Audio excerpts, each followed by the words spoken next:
Seguro. Objetos da classe seguro são anomalias que são facilmente e seguramente contidas. Isso geralmente deve-se ao fato de que a Fundação pesquisou o SCP bem o suficiente de modo a que contenção não exija recursos significativos ou que as anomalias necessitam de uma ativação ou acionamento específico e consciente. No entanto, classificar um SCP como seguro não significa que manuseá-lo ou ativá-lo não apresente uma ameaça. Euclídeo. Objetos de classe Euclídeo são anomalias que exigem mais recursos para serem contidas completamente ou que a contenção nem sempre é viável. Geralmente é porque o SCP é insuficientemente entendido ou fundamentalmente imprevisível.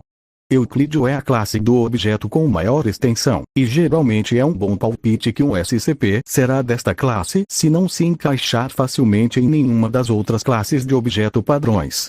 Em particular, qualquer anomalia que exibe autonomia, senciência ou sapiência geralmente é classificada como entidade de classe Euclídeo, no mínimo, devido à imprevisibilidade fundamental de um objeto que pode agir ou pensar por si mesmo. Keter.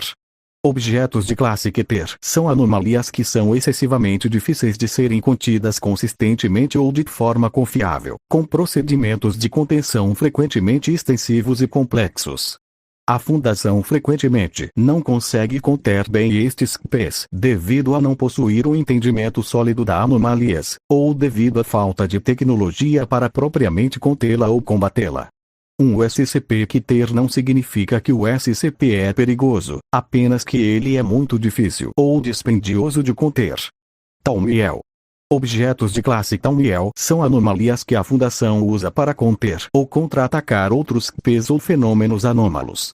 Até a própria existência de objetos classe Thaumiel é classificada para os mais altos níveis da Fundação, e suas localizações, funções e status atuais são conhecidos por poucos funcionários da Fundação, tirando o Conselho 5.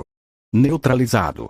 Anomalias neutralizadas são as que não são mais anômalas, ou por serem intencionalmente ou acidentalmente destruídas e desabilitadas. Apollyon. SCPs da classe Apollyon são anomalias que não podem ser contidas, que devem violar a contenção iminentemente ou algum outro cenário semelhante. Essas anomalias geralmente estão associadas a ameaças de fim de mundo ou a um cenário de classe K de algum tipo e exigem um grande esforço da Fundação para lidar com elas. Archon. SCPs da classe Archon são anomalias que teoricamente poderiam ser contidas, mas é melhor não serem contidas por algum motivo. Os CPs Archon podem fazer parte da realidade consensual que é difícil de conter totalmente ou pode ter efeitos adversos se colocados em contenção. Esses CPs não são incontroláveis. A característica definidora da classe é que a Fundação opta por não colocar a anomalia em contenção.